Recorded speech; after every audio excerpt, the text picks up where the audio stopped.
E aqui Josafá, quando essa multidão chegou com ele, disse: olha, Josafá, aí está vindo três exércitos poderosos, e nós temos que nos prepararmos, nós temos que buscarmos as ferramentas, nós temos que buscarmos os melhores guerreiros, buscarmos as melhores posições, levantarmos a melhor estratégia, porque eles são muitos, nós somos pouco, e com certeza nós seremos abatidos, nós seremos derrotados. E hoje, irmãos, a gente ouve muitas pessoas dizer assim: não, mas está difícil, a crise de desemprego está muito grande, está tudo caro, sabe, é muita reclamação, eu não tenho, sabe, não está dando, eu estou vendendo o almoço para comprar janta, e tantas murmuração, tanto das pessoas de fora, quanto das que se dizem ser cristã. E aqui Josafá, ele teve medo, mas a primeira atitude dele foi o quê? Foi buscar ao Senhor. Ele disse: já que o meu exército é pequeno, já que eu sou em número menor, já que eu não tenho os melhores guerreiros, já que eu não tenho a melhor estratégia, mas eu tenho um Deus todo-poderoso, um Deus que vai me dar vitória. E é essa a nossa linguagem que nós temos que ter todos os dias nos nossos lábios. Não, eu tenho um Deus todo-poderoso. Deus, Ele é comigo. Deus vai mudar essa história. Eu estava compartilhando com essa pessoa, que quando ela achou até engraçado, né, quando eu contando para ela a minha história com a pastora Elisângela, quando nós nos conhecemos, que eu morei 2 anos na casa da minha sogra, e morávamos nos Jurunas, e era uma dificuldade muito grande para chegar até a igreja central, que era na 1º de dezembro, devido à condução. Nós pegávamos o passe asa e passávamos em janeiro e outro em dezembro. Então nós tínhamos que estar cedo na parada, e quando acabava o culto, a gente ficava horas e horas esperando passar o penúltimo ônibus ou o último ônibus. E eu lembro que naquele dia ali eu cheguei, e a pregação do pastor Eli foi sobre a questão de Jacó, que trabalhou 7 anos para casar com Raquel, e mais 7 depois casaram primeiro com Lia, depois mais 7 para casar com Raquel, no total de 14 anos. E Labão viu que nesse período de 14 anos, Deus foi com Jacó e o abençoou e o prosperou. E ele falou assim: olha, Jacó, Labão, eu quero daqui a 3 dias caminhar, para que tu não digas assim: não, tu veio à noite, tirou aqui da minha fazenda, tirou do meu sítio aqui os animais malhados e salpicados. Não, eu quero que tu separes para mim somente as ovelhas brancas, e eu vou caminhar do teu sítio durante 3 dias, e onde der 3 dias, dia e noite, lá eu vou fixalizar a minha moradia, fixar a minha moradia. E assim fez. E quando ele chegou lá, a Bíblia diz que assim como o homem imagina a sua alma, assim ele é. Quando as ovelhas engravidavam, ele pegava galhos de árvores, fazia a lista, fazia as bolas, e imaginava que elas iriam nascer daquele jeito, e nasceram. E a Bíblia diz que Jacó, ele se tornou tão rico, um homem tão próspero. Por quê? Porque ele creu em Deus. Ele botou a confiança dele em Deus. E aqui Josafá, ele teve medo, mas ele buscou o Senhor. Lá no livro de Êxodo, no capítulo 14, do versículo 15 e 16, fala sobre a travessia do Mar Vermelho. Moisés, naquela luta por libertar o povo, e conseguiu a liberação de Faraó, foi para frente do grupo e trouxe todo aquele povo para a terra prometida. Tinha uma promessa do Senhor. Assim como nós temos as promessas do Senhor, que somos mais que vencedores, que tudo nós podemos naquele que nos fortalece, que com Cristo nós saltamos muralhas, que somos prósperos, que somos abençoados, que seremos benditos ao entrar na cidade e no campo, que as bênçãos do Senhor, elas nos alcançarão. Isso são promessas, mas nós precisamos chamar a existência e nos apoderarmos. E Moisés colocou aquele povo e saiu à frente, caminhando, E de repente eles se depararam ali com aquela situação, à frente o Mar Vermelho. Se você quiser abrir a sua Bíblia lá em Êxodo, deixe marcado aí, 2 Crônicas, Êxodo 14.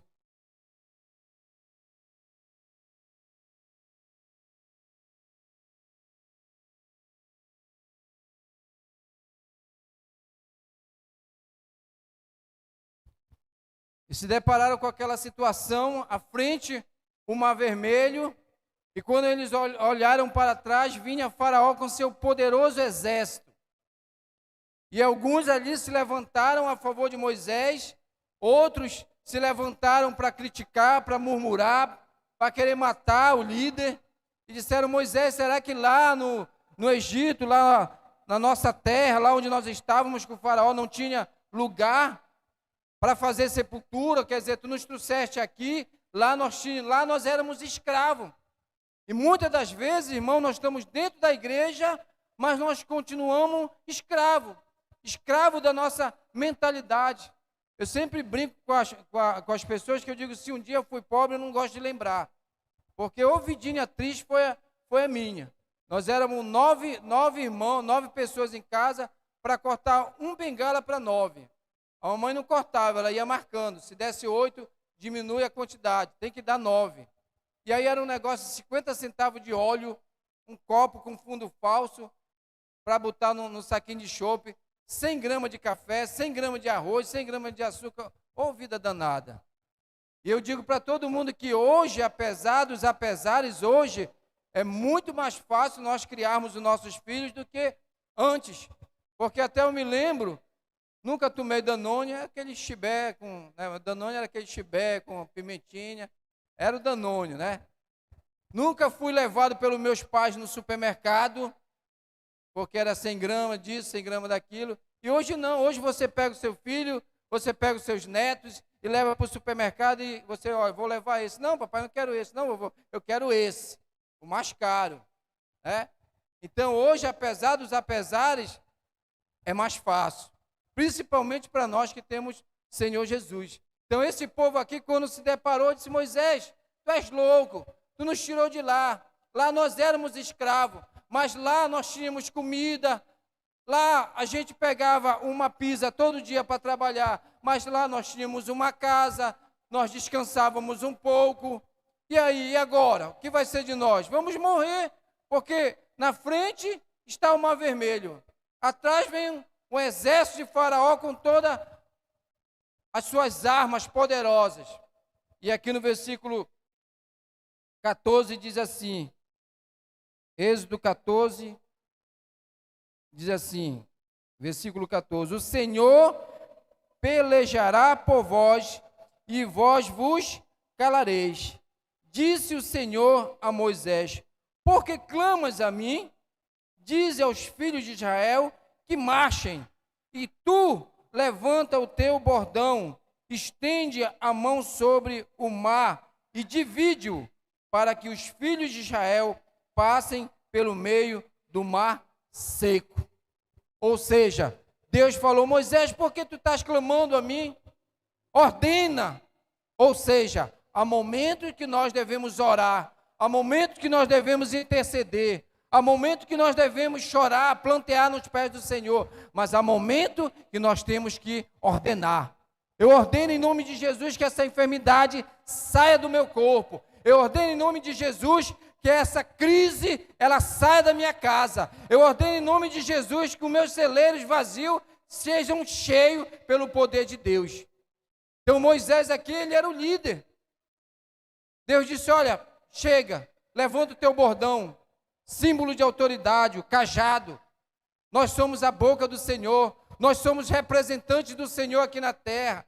Então nós temos um Deus todo-poderoso. E a Bíblia diz que quando ele levantou aquele bordão e ordenou, a Bíblia diz que o mar, ele se abriu e o povo ali passou em seco. Deus deu a vitória. Deus deu a vitória para aquele povo. Por quê? Porque eles clamaram, porque eles buscaram e porque eles ordenaram. A única certeza que podemos ter quando virmos um grande número de problemas se aproximando, é a confiança de que quanto maior é a batalha que enfrentamos, maior é o livramento que Deus vai realizar. Isso é certo. Quanto maior a dificuldade, quanto maior a luta, maior vai ser a bênção do Senhor nas nossas vidas. Devemos buscar o Senhor antes do problema, antes do ataque, antes da dificuldade. O pastor Elisângela pregou domingo, falou sobre 4 jovens, falou sobre Daniel.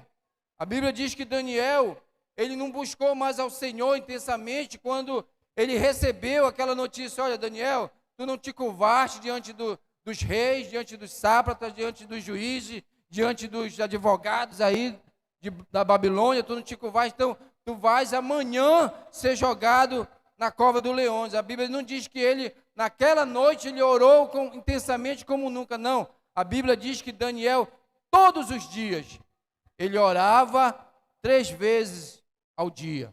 Ele subia ao seu quarto, abria a janela em direção de Jerusalém. Jerusalém simboliza a igreja, que somos nós, a igreja local, que somos nós. Nós, todos os dias, devemos orar por nós, devemos orar pelos nossos irmãos, devemos orar pelos nossos pastores, devemos orar pelas nossas autoridades. Então, Daniel, todos os dias, eles oravam. E qual foi a forma que aqueles homens, eles encontraram para prejudicar Daniel? Qual é a forma que hoje está se usando para se prejudicar a igreja? Não, vamos perseguir, vamos inventar leis para tentar fechar as igrejas, vamos inventar lei para tentar calar os pastores, calar os padres, calar aquele que prega a palavra de Deus. Eu cheguei em casa, eu assisti com a pastora Elisângela, bem reduzido, poucos trechos daquele livro, Torturados por Amor a Cristo. Esse livro eu ganhei quando eu entrei para um quartel. O rapaz que me ganhou para Cristo, chamado Marcos, ele me deu esse livro. Era pequeno e falou muito ao meu coração esse livro. E eu emprestei para uma pessoa no quartel, e aí ele levou. E eu, certa vez, andando no comércio, vi ele já numa outra versão, a capa, comprei, li novamente. O pastor Elisângela leu, emprestamos e também levaram. E eu assisti com ela, e ali era a paixão daqueles homens era pregarem a palavra. Eles criaram um sistema que eles apanhavam todos os dias. Quando não era de manhã, era tarde. Quando não era tarde, era noite. Mas eles apanhavam todos os dias. Muitos nas palmas do pé. Outros apanhavam na palma da mão. E voltavam dali dilacerados, carregados pelos soldados. Mas quando eles vinham para a mesma cela, eles diziam: olha, hoje eu apanhei, mas eu tive a oportunidade de falar do amor de Jesus. E todos eles tinham aquela alegria de apanhar por amor a Deus, de apanhar por pregar o Evangelho. E alguns tinham as mãos presas nas paredes, eles não conseguiam bater palmas, eles se reuniam, cantavam, e a algema pregada na parede na mão, eles usavam para fazer um instrumento, para louvar o Senhor. Davam ritmo, e ali eles cantavam, e ali eles adoravam ao Senhor. E aquilo era todo dia. E o pastor Richard Umbrey, quando foi logo preso, ele foi colocado durante 24 horas em um caixote, onde só entrava a pessoa. Entrava ali aquela pessoa, ficava em pé e fechava. Aquela caixa totalmente cheia de pregos. Se pelo menos a perna cansasse, ele fizesse isso, furava o seu corpo, de um lado, de outro, para frente ou para trás. Mas ali a gente vê aquela paixão, aquele amor por pregar, por levar o amor a Cristo. E lá no filme passa o episódio do pai, do pastor ortodoxo que foi pego, e aí prenderam seus pés, bateram suas mãos, bateram muito, E aí, como não conseguiram o que eles queriam, que era a festa do comunista, era quando eles diziam assim, não, eu nego Jesus. E eles ficavam 24 horas numa salinha pequena ouvindo, Marx é bom, Deus é mau. Marx é bom, Deus é mau. E eles se apegavam a um versículo da Bíblia. Hoje nós temos a liberdade de andar com a Bíblia. Eles não tinham. Eles gravavam um versículo e ficavam na sua mente, ouvindo aquilo, e no seu coração ficava, Senhor é meu pastor e nada me faltará. Marx é bom, o Senhor é meu pastor e nada me faltará. E trouxeram aquele menino de 7, 8 anos e começaram a arrancar suas unhas. E o pai, com o coração dilacerado, quase a ponto de negar Jesus, ele falou, eu prefiro ter um pai mártir, um pai que morreu, mas honrou o seu Deus, de que ter um pai covarde, um pai traidor.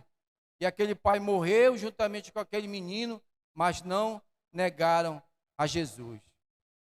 E aí eu me pergunto e pergunto para a igreja, será que nós estamos, o nosso nível de espiritualidade hoje, será que nós estamos aptos para isso, irmãos? A esse sofrimento, a um grau de sofrimento igual a esse?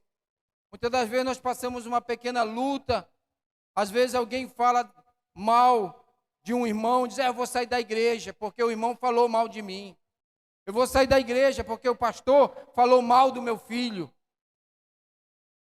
Por qualquer problema hoje, nós queremos abandonar Jesus. Então, irmãos, a pastora Elisânia falou também sobre Sadraque, Mesaque e Abidnego. Abra sua Bíblia aí em Daniel capítulo 3.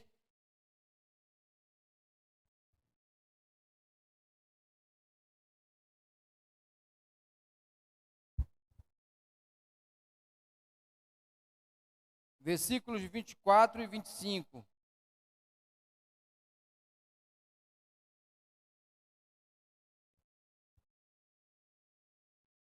Daniel capítulo 3, versículos 24 a 30, desculpe, diz assim: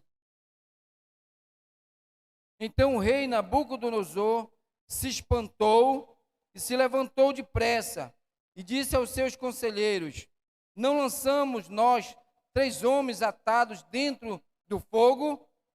Responderam ao rei: É verdade, ó rei. Tornou ele e disse: Eu, porém, vejo 4 homens soltos que andam passeando dentro do fogo, sem nenhum dano, e o aspecto do quarto é semelhante ao filho dos deuses. Então se chegou Nabucodonosor à porta da fornalha, sobremaneira acesa, falou e disse: Sadraque, Mesaque e Abidnego, servos dos Deus Altíssimo, sai e vinde. Então Sadraque, Mesaque e Abidnego saíram do meio do fogo. Ajuntaram-se os sátrapas, os prefeitos, os governadores e conselheiros do rei, e viram que o fogo não teve poder algum sobre os corpos destes homens. Nem foram chamuscados os cabelos da sua cabeça, nem os seus mantos se mudaram, nem de cheiro de fogo passou sobre eles. Falou Nabucodonosor e disse: Bendito seja o Deus de Sadraque, Mesaque e Abidnego, que enviou o seu anjo e livrou os seus servos, que confiaram nele, pois não quiseram cumprir a palavra do rei, proferindo entregar o seu corpo a servirem e adorarem a qualquer outros deuses senão ao seu Deus.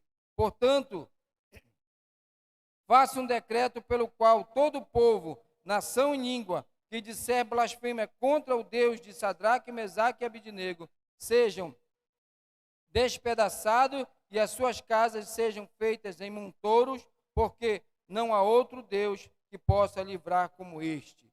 Então o rei fez prosperar a Sadraque, a Mesaque, a Abidnego na província da Babilônia.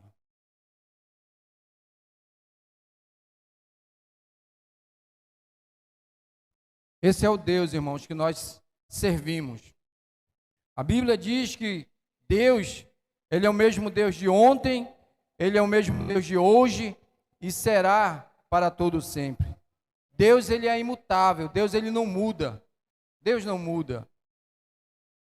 O que muda são os personagens. Aqui era Sadraque, Mesaque e Abidnego, era Daniel, era Josafá. E hoje somos nós. Nós estamos aqui como ministros do Senhor, como representantes do Senhor. Então a gente precisa buscar ao Senhor, consagrar a nossa vida. A Bíblia diz lá no primeiro livro de Tessalonicenses, capítulo 5, versículo 17, diz que nós devemos orar sem cessar, buscar o Senhor de todo o nosso coração. Nós estamos vivendo dias maus, dias que nos levam a refletir. E eu estava ouvindo um vídeo, né? A que ponto nós chegamos? A mídia hoje dando ênfase, porque o candidato do PT teve mais votação no presídio tal, 98%, no presídio tal, 70%, como se isso fosse algo bonito, valorizando a marginalidade. E nós, como cristãos, como servos do Senhor, nós precisamos tomar a posição, nós precisamos nos juntar, nós precisamos orar, nós precisamos estarmos envolvidos. Hoje, a apóstola Samira colocou no grupo a venda de domingo. Então vamos vender os tickets, vamos comprar, né? Reúna a sua célula. Talvez você diga assim: não, eu vou comprar e juntamente com a minha célula eu vou fazer um almoço lá na igreja, ou eu vou fazer um almoço lá na casa do meu líder, vou comprar 10 tickets, vou comprar 15 tickets, 20 tickets. Irmão, quando nós éramos do mundo, a gente não via dificuldade. Eu lembro que quando eu estava na aeronáutica, eu peguei, como se fosse hoje, eu peguei naquela época uns 3.000 reais. Eu saí de férias na sexta, eu iria sair de férias na segunda e recebi na sexta. Eu bebi sexta, eu bebi sábado, bebi domingo, bebi segunda e terça, acabou o dinheiro. Ou seja, fiquei o restante do mês a ver navio. E quantos aqui faziam sacrifícios? Não, deixa comigo, que essa grade quem vai pagar sou eu. E se for preciso, eu pago mais uma. Se for preciso, eu vou deixar até minha identidade aqui.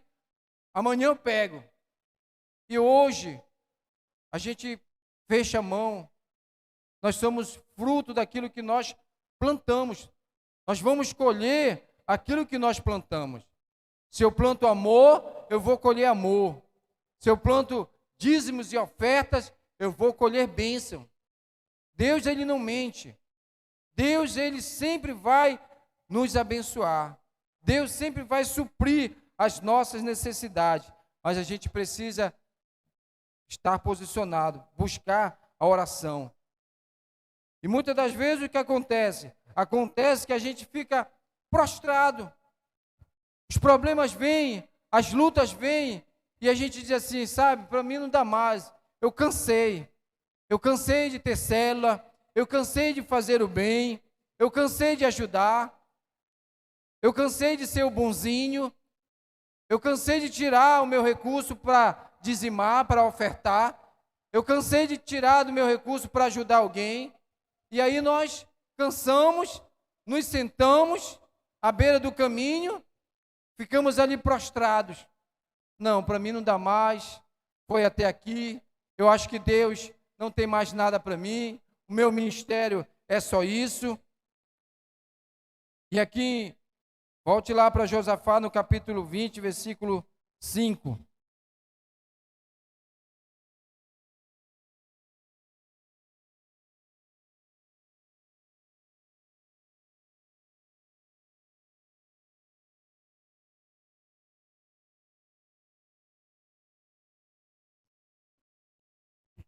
Josafá, quando ele recebeu a notícia, como líder, ele poderia muito bem dizer assim: rapaz, eu vou pegar um grupo aqui que possa me proteger, Vou pegar aqui uns 200, 100 guerreiros, bom de espada, bom de guerra, e vou tentar salvar minha pele, o restante que se vire. Ele poderia ter pensado assim: eu não vou mais me arriscar, eu já fiz o que eu deveria fazer por esse povo, mas a ingratidão desse povo é muito grande. Mas no versículo 5 diz o seguinte: pôs-se Josafá em pé na congregação de Judá e de Jerusalém, na casa do Senhor, diante do pátio novo, e disse: ah, Senhor Deus de nossos pais, porventura não és tu Deus no céu? Não és tu que domina sobre todos os reinos dos povos? Na tua mão está a força e o poder, e não há quem possa resistir. Porventura, ó nosso Deus, não lançaste fora os moradores desta terra diante do teu povo de Israel? E não adeste para sempre a prosperidade de Abraão, teu amigo? Então aqui, Josafá, ele não se prostrou diante da luta, ele não ficou prostrado diante da dificuldade, mas ele se posicionou, ele se levantou, ele disse: já que eu não posso, com a força do meu braço, já que eu não posso com o meu conhecimento humano, eu posso mover o meu ser em direção a Deus. E Deus com certeza vai me abençoar. Deus com certeza vai dar a vitória. Então a gente precisa tomar a posição, buscar ao Senhor. Ali em 1 Samuel fala a respeito de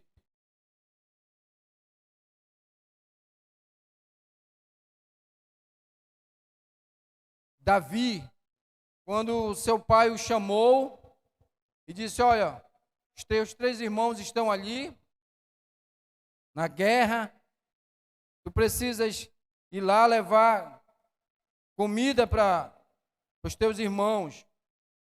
E Davi veio. Davi já tinha algumas experiências por proteger o gado do seu pai, as ovelhas. A Bíblia diz que veio um urso, ele rasgou, veio um leão, ele lutou e teve a vitória. Quando Davi chegou ali, ele procurou seus irmãos e havia 2 montes, e entre esses 2 montes havia um vale. E estavam ali de um lado o povo de Israel, estava de outro lado os filisteus. E ali embaixo, naquele vale, estava Golias. Todos os dias ali afrontava aquele povo. Rapaz, aí não tem homem, não tem guerreiro capacitado para lutar comigo.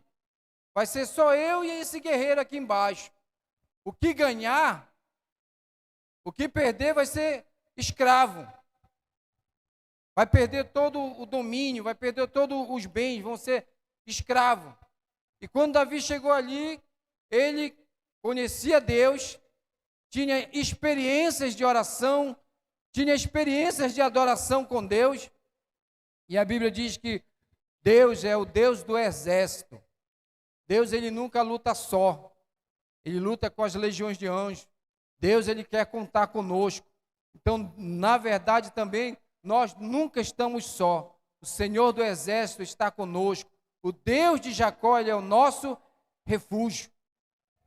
Então ali ele pedia um homem, ele pedia um guerreiro, porque ele achava assim: se ele vier só, Deus não é com ele.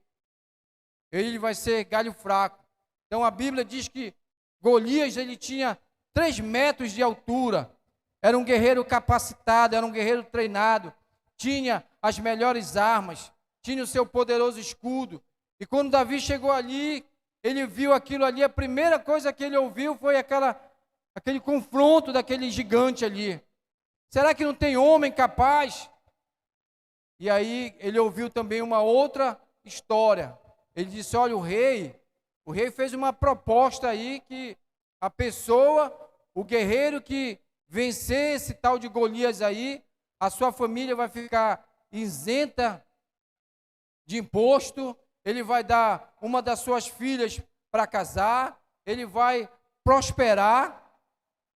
E aí Davi disse, opa, uma oportunidade, né? E Deus nos apresenta os Golias da vida todos os dias e nos apresenta também as bênçãos. Porque quando nós vencemos as lutas, nós vencemos as dificuldades, nós avançamos um patamar. E juntamente com esse avanço, vem as bênçãos do Senhor, vem a prosperidade do Senhor, vem as melhorias do Senhor. E aí Davi não aceitou aquilo, ele falou, não, rapaz, está errado isso aí. Eu vou lá, eu vou ganhar, sabe? Porque eu não vou só. Eu sempre falo para minha esposa, quando eu saio, ela diz assim, mas tu vai só? Eu digo, não, vai eu e mais 3. Ela diz, quem? Deus Pai, Deus Filho e Deus Espírito Santo. Eu nunca ando só. O crente nunca anda só. Ele sempre está acompanhado de Deus Pai, Deus Filho e Deus Espírito Santo. Jesus, quando subiu, ele disse, olha, eis que estarei convosco todos os dias até a consumação dos séculos. E aí levaram ele lá diante do rei Saul. Saul tentou colocar, não, coloca aqui a minha armadura em ti, porque tu vais precisar. E muitas das vezes a gente acha assim, não, eu preciso da armadura de um outro homem. Eu preciso falar igual ao pastor tal, preciso imitar fulano de tal, porque com ele funciona, o sistema que ele usa, comigo também vai funcionar. Não, Deus te deu algo, Deus te deu um ministério de evangelismo, Deus te deu o ministério da palavra, Deus te deu o ministério da cura, Deus te deu o ministério da libertação. Então use aquilo que Deus te deu, aquilo que Deus tem te dado todos os dias. E aí ele foi diante daquele guerreiro lá, ele disse, pastor, vem com todas essas ferramentas aí, eu vou contra ti, em nome do Senhor dos Exércitos, o Deus poderoso. E a Bíblia diz que Golias girou aquela funda e Deus direcionou aquela pedra, Deus conduziu aquela pedra até a fronte de Golias e ele caiu por terra. Então, irmão, nós não devemos nos prostrar diante das lutas, diante da dificuldade. Nós devemos nos prostrar somente diante de Deus, porque Ele é o Senhor, Ele é soberano, Ele sabe todas as coisas. Ele sabe as lutas da pastora Teresa, ele sabe as lutas da pastora Fátima, ele sabe a luta do irmão Tassiano, ele sabe a necessidade da missionária Rita, ele sonda e conhece o nosso coração, ele sabe a cada um das nossas lutas, de cada um que aqui está, ele sabe, mas ele quer ouvir dos nossos lábios, assim como falou para Moisés, Moisés, para de orar, beleza, eu já ouvi, agora é hora de chamar a existência, agora é hora de clamar, clama e esse mar vai se abrir. Então, se o problema é financeiro, clama, chama a existência, para dizer, não tenho, não vai dar, eu não posso, não. Diga, eu posso, eu vou ter, eu vou conquistar, eu vou avançar. Meu corpo é o corpo de Cristo, é um corpo saudável. Clame a Deus, Deus vai nos abençoar. Quando a nossa fé se transforma em combustível de oração, o Espírito Santo aparece para nos ajudar e estender as suas asas. Quando nós clamamos ao Senhor, Deus, Ele nos ouve. Deus, Ele abre as portas do impossível. E essa pessoa que eu estava conversando ontem, é uma moça de uma igreja quadrangular, e ela ficou maravilhada porque a igreja que ela congrega fez um trabalho com a mãe e o irmão Cláudio, né, que deu o testemunho aqui. E ela disseram, eu estou maravilhado porque a tua igreja conseguiu firmar, é conhecido como Claudinho, né? Conseguiu firmar o Claudinho. Ele hoje está trabalhando, carteira assinada. Que coisa gloriosa. Quem faz isso, irmão? Deus. Deus, Ele é poderoso. Abra sua Bíblia aqui no livro de Salmo 46.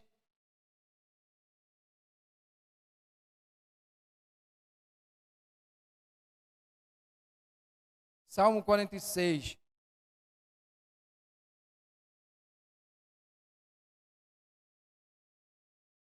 Aqui o salmista ele tinha tanta certeza do poder de Deus na vida dele, que ele começa esse salmo afirmando. Versículo 1 diz assim: Deus é o nosso refúgio e fortaleza, socorro bem presente nas tribulações. Deus, ele é presente em qualquer momento das nossas vidas, mas principalmente nos momentos de adversidade, de tribulação. Versículo 2 e 3. Aqui ele está cheio, seu coração cheio de fé. Ele diz: portanto, não temeremos. E é isso que nós temos que ter no nosso coração. Não importa as má notícias, não importa as dificuldades, não importa as adversidades, nós não vamos temer. Ainda que a terra se transtorne e os montes se abalem no meio dos mares, e ainda que as águas se tumultuem e espumejem, e na sua fúria os montes se estremeçam. Há um rio cujas correntes alegram a cidade de Deus, o santuário das moradas do Altíssimo. Quem é esse rio? Esse rio é o Senhor Jesus, é a fonte a jorrar para toda a vida, é a nossa esperança. Não é uma esperança de um ser político, que promete isso, aquilo outro, e muitas das vezes não cumpre, uma esperança falsa. Não, a nossa esperança é Cristo. É uma esperança viva, é uma esperança no presente. Versículo 5 diz: Deus está no meio dela, jamais será abalada. Deus a ajudará desde antemanhã. Brandam as nações, reinos se abalam, ele faz ouvir a sua voz e a terra se dissolve. O Senhor do exército está conosco, o Deus de Jacó é o nosso refúgio. Vinde, contemplai as obras do Senhor, que assolações efetuou na terra. Então nós temos que ver pelos olhos da fé as obras que o Senhor irão executar nas nossas vidas, a transformação que Deus vai fazer nesses momentos de dificuldade que nós estamos atravessando. Eu não sei se alguém viu no grupo um vídeo do pastor Luiz Hermínio, que ele estava mostrando algumas profecias sobre a nossa nação brasileira. Ele diz que a nação brasileira vai servir de mesa para as demais nações, ou seja, a abundância do Senhor, as bênçãos do Senhor. O avivamento do Senhor ele vai começar por nós, pelo Brasil. O avivamento ele não começa por uma multidão, o avivamento começa por uma pessoa que se levanta e começa a orar, incentiva outro a orar, a buscar o Senhor. Eu estava assistindo um documentário do pastor, faleceu agora recente,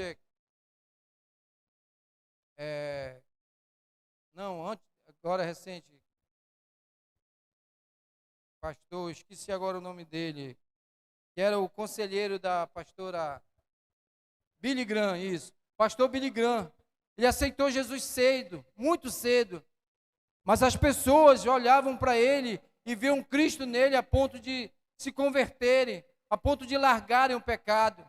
Foi um homem que marcou a sua geração, ganhou milhares e milhares de pessoas para Jesus.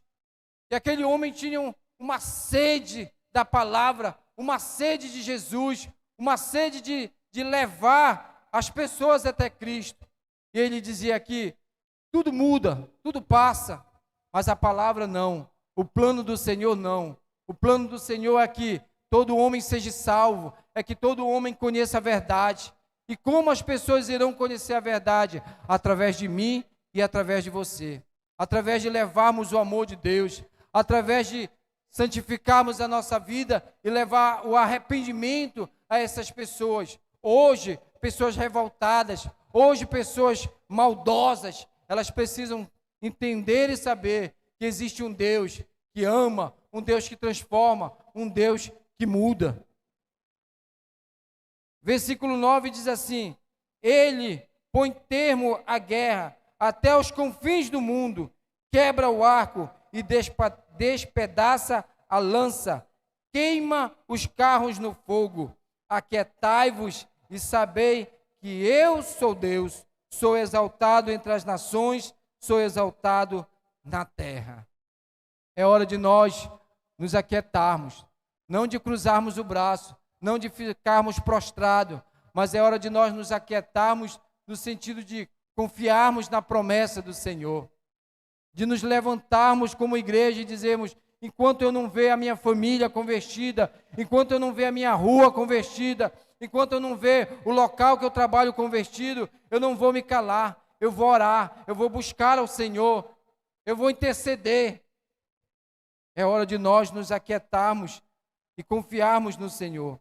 Versículo 11 diz: o Senhor dos exércitos está conosco, o Deus de Jacó é o nosso refúgio. Amém, irmãos? Que Deus possa nos abençoar e que nós possamos a cada dia buscar ao Senhor, mudar nosso linguajar para o linguajar da palavra do Senhor. Tudo nós podemos naquele que nos fortalece.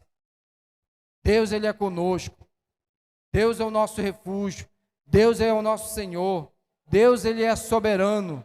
Moisés, quando foi enviado ali no Egito para ser apresentado lá diante de Faraó, e ele disse assim: mas Deus, quando eu chegar lá, eles vão perguntar: quem te enviou?